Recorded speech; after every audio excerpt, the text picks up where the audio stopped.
Welcome to soda Buti. So இந்த வீடியோவில் பார்க்க போகிறது ஒரு படம், அதுக்கப்புறம் ஒரு வெப் சீரிஸ். மொத்தமாக இந்த ரெண்டு தான் பார்க்க போகிறோம். வெப் சீரிஸ் தி பெஸ்ட்டு, அது கட்டாயம் மிஸ் பண்ணவே கூடாத பயங்கரமான சீரிஸ். அந்த சீரிஸை பற்றியே அப்படி விவரித்து பேசணும்.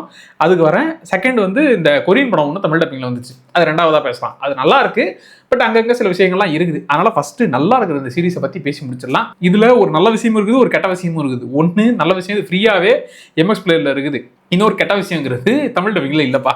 இந்த ஒரு சீரிஸ் மட்டும் அந்த படம் தமிழ் டப்பிங்கில் இருக்குது. இந்த சீரிஸ் தமிழ் டப்பிங்கில் கிடையாது, ஆனால் ஃப்ரீயாகவே இருக்குது.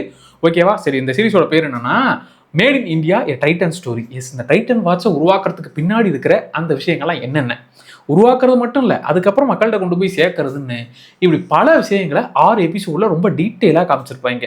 இந்த சீரிஸ் ஏன் பார்க்கணும் அப்படின்னா, நீங்கள் ஏதாச்சும் ஒரு டீமாக ஒரு விஷயம் நான் முடிவு பண்ண போகிறோம், நாங்கள் எங்கிட்ட ஒரு ஐடியா இருக்குது, ஒரு பிஸ்னஸ் ஐடியா இல்லை ஏதாச்சும் ஒன்று, நான் இப்படி ஒரு விஷயம் பண்ணலான்னு இருக்கேன் அப்படின்னு உங்களுக்கு ஐடியா இருந்துச்சுன்னா, இந்த சீரிஸ் நீங்கள் பார்க்குற பட்சத்தில் இந்த மாதிரி அந்த ஐடியாவை கொண்டு போகலாம். அண்ட் அந்த ஐடியாவுக்கான ஒரு டீமை எப்படி ஃபார்ம் பண்ணலாம்.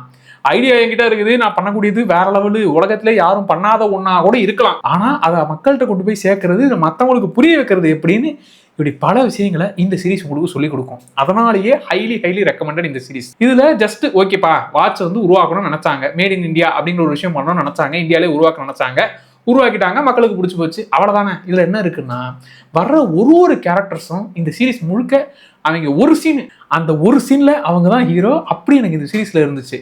இதுல அந்த லைட்டா அந்த ஈகோ தகராறு, ஓ இந்தியாவில் அந்த வாட்ச் எல்லாம் கிரியேட் பண்ற அளவுக்கு ஆளுங்க இருக்கீங்களா, ஓ அவ்வளோ டேலண்டடான ஆளுங்க இருக்கீங்களா, ஏய் நாங்கள் பெஸ்ட்டான வாட்சை வேர்ல்டு ஃபுல்லாக சப்ளை பண்ணிட்டு இருக்கோம்டா, எங்கிட்ட வாட்ச் வேணா வாங்கிக்கோங்க, அதுக்கு நீங்க உருவாக்குவீங்கிற அந்த பகல் கனவெல்லாம் காணாதீங்க அப்படின்னு இன்சல்ட் பண்றது.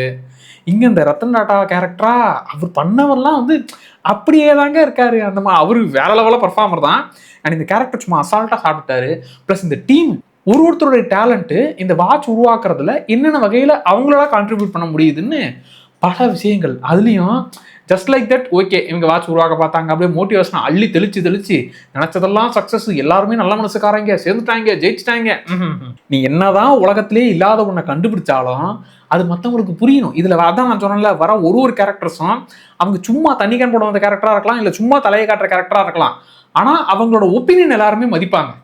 அவங்க சொல்கிற ஒரு விஷயம் ஆமாம் இல்லை, கரெக்ட் இல்லை, எப்பா நீ புரியாத ஒரு விஷயத்தை என்கிட்ட சொல்கிற, அதை புரிஞ்சுக்க ட்ரை பண்ண சொல்கிற, அது எனக்கு புரியல, என்ன புரிஞ்சுக்கணுன்ற அவசியம் இல்லை. இப்போ நான் ஒரு வாட்ச் வாங்குறேன்னா அது எனக்கு பிடிச்ச மாதிரி இருக்கணும், அந்த வாட்ச்னால எனக்கு என்ன இருக்க போகுது, ஒரு செம்மையாக இருக்குல்ல அப்படிங்கிற ஒரு பேர், அந்த ஒரு பிராண்டு அது இருந்தால் போகிறோம். அது எப்படி ஒர்க் ஆகுது, அதுக்குள்ளே இந்த மிஷின் இருக்குது, இந்த மிஷினை விட அதை மாத்திரம், இது அது பண்ணுறேன், இப்படிங்கிற அந்த டெக்னிக்கெல்லாம் எனக்கு தேவையே இல்லை அப்படின்னு எக்ஸ்பிளைன் பண்ணுறது.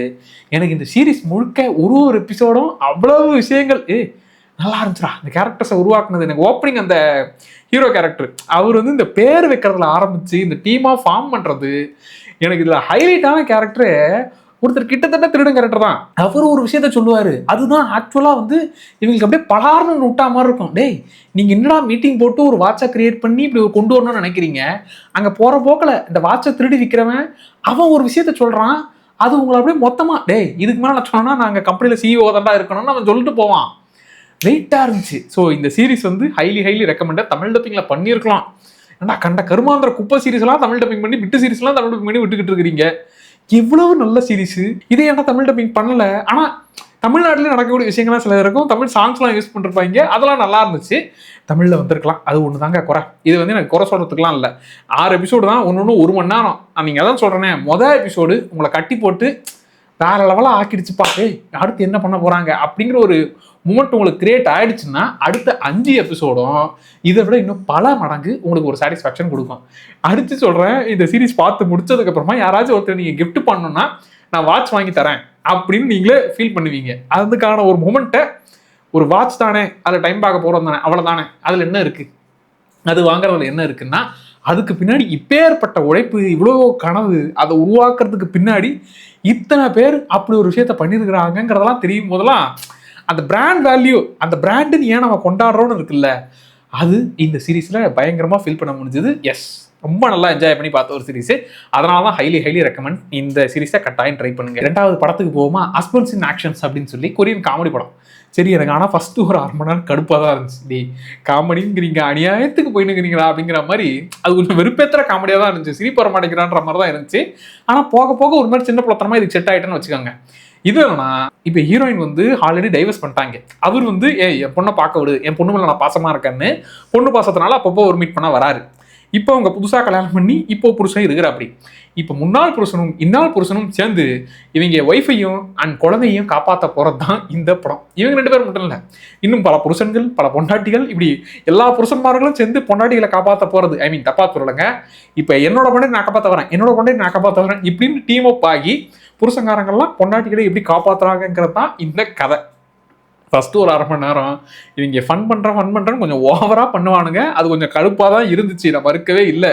சரி இதுக்கு மேலே பார்க்க முடியலாடி அப்படிங்கிற மாதிரி நிறுத்தலாம்னு தான் தோணுச்சு. சரி பார்ப்போம் என்னதான் பண்ணி வச்சிருக்கானுங்கன்னு. போக போக ரொம்ப சின்ன பிள்ளைத்தனமா சிரிப்பு வந்துச்சு. கடைசியில் இவங்க எல்லாம் கேங் ஆகும்போது அந்த கேங்கா அந்த ஒரு இவனுக்கு பண்ணுறதே டே ஏன்டா அப்படி இந்த சீரியஸான சுச்சுவேஷனில் என்னடா பண்ணிட்டு இருக்கிறீங்கன்ற மாதிரி தான் இருந்துச்சு. கிட்டத்தட்ட ஒரு 3/4 மணி நேரம் கழிச்சு கொஞ்சம் டேய் இன்னும் படமே 1 hour தான்டா இருக்கு, அந்த ஒரு காலவரில் கொஞ்சம் கனெக்ட் ஆகிட்டேன். கடைசி ஒரு 1/2 மணி நேரம் நல்லா ஃபன்னாக இருந்துச்சு. இவங்க எல்லாரும் தப்பிக்க போடுற பிளானு, எல்லாரும் ஒன்று சேர்ந்து அடிக்கிறதுங்கிற மாதிரி. ஆனால் இதெல்லாம் இதெல்லாம் சுந்தர் சிகிட்ட கொடுத்தீங்கன்னா அந்த மனுஷன் அப்படி பூந்து விளையாட வர்றா, அவர் ஏரியாடா இது, அதை வச்சுக்கிட்டு என்னடா நீங்கள் பண்ணிட்டு இருக்கீங்கன்னு இருந்துச்சு. எனக்கு தெரிஞ்சு இந்த மாதிரியான படத்தை இவர் ரீமேக் பண்ணலாம். ஆக்சுவலாக சுந்தர் சி இந்த மாதிரியான படத்தை ரீமேக் பண்ணாருன்னா வெயிட்டாக இருக்கும். இது வந்து பயங்கரமான சிரிப்பு வரக்கூடிய படம்லாம் நான் சொல்லலை. அதான் சொல்கிறேன், ஃபர்ஸ்ட் ஒரு 3/4 hour கடுப்பாக தான் இருந்துச்சு, அதுக்கப்புறம் கொஞ்சம் கொஞ்சம் சிரிப்பு வந்துச்சு. ஆனால் அந்த கடைசி ஒரு 3/4 hour 1/2 மணி நேரம் நல்லா இருந்துச்சுடா, ஒரு சின்ன புலத்தனமாக இருந்துச்சுடான்ற மாதிரி அங்கே நல்லா சிரிச்சு என்ஜாய் பண்ணேன். எங்கள் லெவலே இப்படி தான், இவங்க இதுக்கு மேலே பிளான்லாம் போட மாட்டாங்க.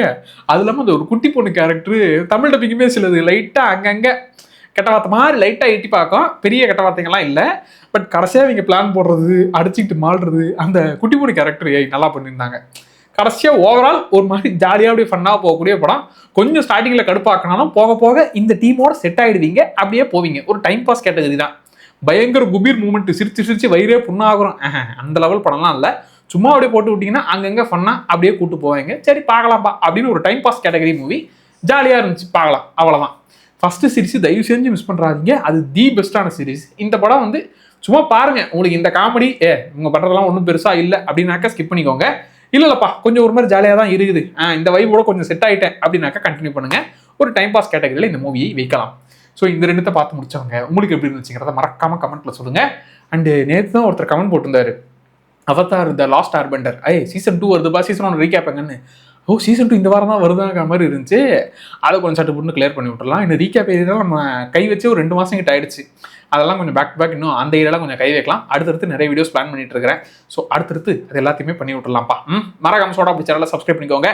Tata bye.